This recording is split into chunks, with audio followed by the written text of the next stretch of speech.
On vous dit ici, les blancs et les sans-mêlés sont devenus un objet d'opprobre, de moquerie. Non, les non-initiés sont devenus un objet d'opprobre, de moquerie et de ruse par les blancs et les sans-mêlés. Point. Jusqu'à quand, Moudima Bikok, qui se dit, t'irriteras-tu sans cesse et ta colère s'embrassera-t-elle comme le feu? Il y a virgule ici pour vous montrer que derrière, tant que vous n'allez pas renoncer à ces religions dites révélées, tant que vous n'allez pas renoncer à ces spiritualités, tant que vous n'allez pas renoncer à ces alliances que vous tissez là avec les autres races, revenir à la source, accepter ce que je dis, vous serez toujours méprisé, vous serez toujours exploité, vous serez toujours considéré comme moins que rien, vous serez toujours là, longueur de jour, en train de vous lamenter, en train de vous plaindre, en train de vouloir que les autres puissent vous considérer, puissent vous aimer, en train de vous haïr les uns les autres. Sans cela, on va aller dans Bel. Ce qu'eux vont appeler Jérémie, chapitre 1, versets 4 à 10, dans la Bible. Alors, j'invoquais Moutatedi et je dis, souviens-toi, virgule Moutatedi, de ce qui nous est arrivé. Regarde, vois l'opprobre des non-initiés. Notre héritage à nous, les Noirs, est passé aux mains des Blancs et des sans-mêlés. Voilà la vraie version. Dans les bibliothèques classiques, ils ne vous disent pas ce dont on est en train de parler. Ils vont vous expliquer, non, c'est le peuple d'Israël, n'importe quoi. Ainsi que plusieurs de nos maisons. Nous buvons souvent notre eau à prix d'argent. Nous buvons souvent notre eau à prix d'argent. On dit si souvent, notre eau à prix d'argent. Le mot souvent apparaît pourquoi? C'est ce qu'on appelle la prophétie, la vision. Le Moutapeda Moudi a percé la vision.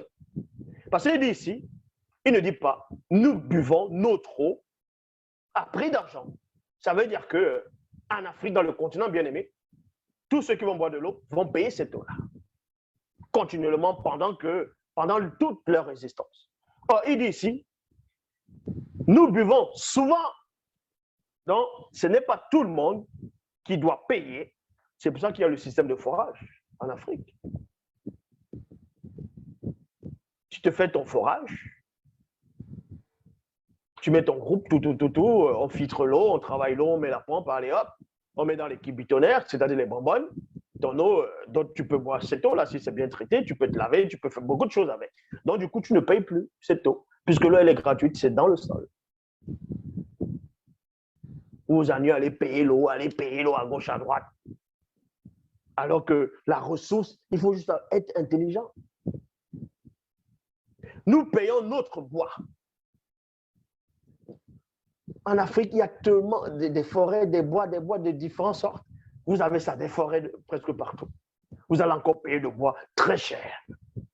On coupe le bois en Afrique, dans plusieurs pays. On exporte cela.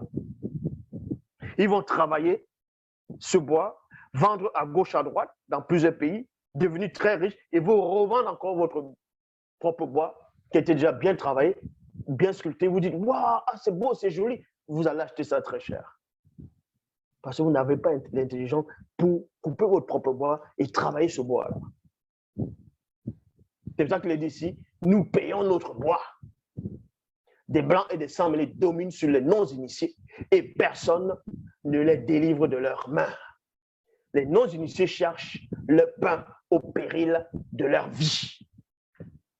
Il y a plein qui quittent le continent bien-aimé. Ils prennent le désert. Bon, ils vont vers le désert. D'autres, c'est la mer, d'autres, c'est l'océan. Et beaucoup d'entre eux meurent. Beaucoup d'entre eux sont exploités. Beaucoup d'entre eux sont dans des prisons, vivent des situations atroces. Pourquoi? Parce qu'il est dit ici, les non-initiés cherchent le pain au péril de leur vie. Et pourtant, l'Afrique est remplie de richesses, l'abondance, des fruits. Il y a la terre. Travailler la terre, c'est facile. Récolter. Tu as ton champ, mais tu sèmes que ce soit des tubercules, le macabo, le manioc, ainsi de suite. Tu fais ton blé, le maïs, il y a plein de choses. Mais non. En cela, on vous dit ici, vous allez à l'Ukraine, à cause de la guerre, vous dites, oh, on n'a plus de blé. On a tout crevé de faim. On n'a plus de blé. Et il nous faut du blé. Vous êtes en Afrique, vous avez des terres fertiles, vous n'êtes pas capable de faire le blé en Afrique. Vous allez demander ça ailleurs. Waouh! Les non-initiés cherchent le pain au péril de leur vie. Et ils ont déshonoré nos mères et sœurs de race. La preuve, regardez les femmes noires maintenant, la plupart. Elles sont un peu partout, que des perruques sur la tête. Non, mais sérieux, vous n'avez pas honte? Les perruques, les tissages, les extensions, les faux ongles, tout ça pour ressembler à quoi? Aux femmes blanches, aux femmes sans mêlée. Parce que vous êtes complexés. Vous décapez la peau. Parce que vous avez honte de votre couleur. Vous avez honte de votre beauté naturelle. Parce qu'on vous a disqualifié. Vous ne connaissez pas vos origines. Vous ne connaissez pas votre histoire.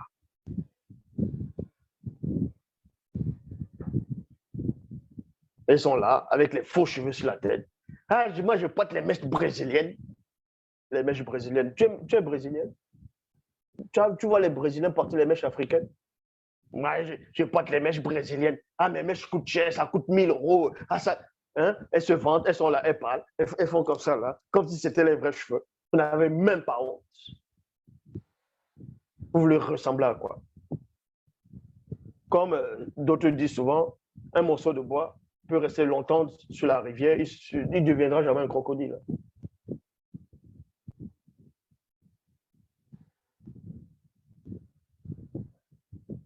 Des chefs de village non initiés ont été pendus par leurs mains.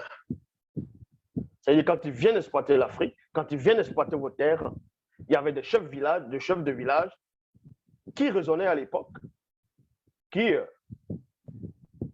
sont contre l'exploitation, sont contre que les étrangers puissent venir exploiter les terres. Donc, qu'est-ce qui se passe?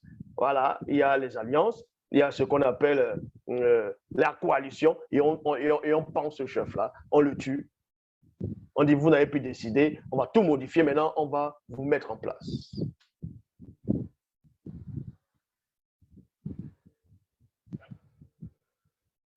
La joie a disparu du cœur de plusieurs de nos frères de race. Le deuil a remplacé le danse. L'honneur qui était sur la tête des vieillards est tombé. Malheur à notre continent, parce que plusieurs de nos pères ont lié des alliances avec des blancs et des sans-mêlés. À cause de cela, le cœur des non-initiés est doublement abattu. À cause de ces choses, les yeux sont obscurcis. Quant à toi, ô Loba, tu règnes pour des temps indéfinis. Voilà comment ça se passe. Donc, c'est pour vous montrer que beaucoup de ceux, on va dire, qui se réveillent, qui dénoncent, qui réclament la justice, réclament la souveraineté de leur territoire, ainsi de suite, vous n'êtes pas les seuls. Les ancêtres avant vous ont dénoncé cela. Mais eux, ils se sont plaints de la bonne manière. Ils sont adressés au spirituel, à la source, dans la bonne fréquence. Mais vous êtes là. On vous ramène des faux dieux, on vous ramène des religions qui ne servent à rien, avec les bouquins remplis de contradictions, de mensonges, des esclavagistes.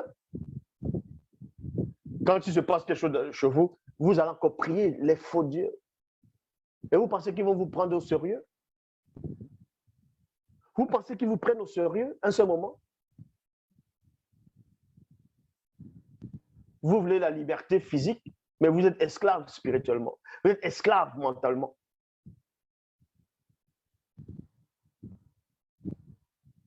Vous ne voulez pas l'ingérence. Vous voulez la souveraineté de vos pays. Vous voulez l'unification des peuples. Vous voulez rester dans votre culture, mais vous laissez vos femmes, vous laissez vos mères, vous laissez vos sœurs aller se décaper la peau, aller mettre des faux cheveux sur la tête.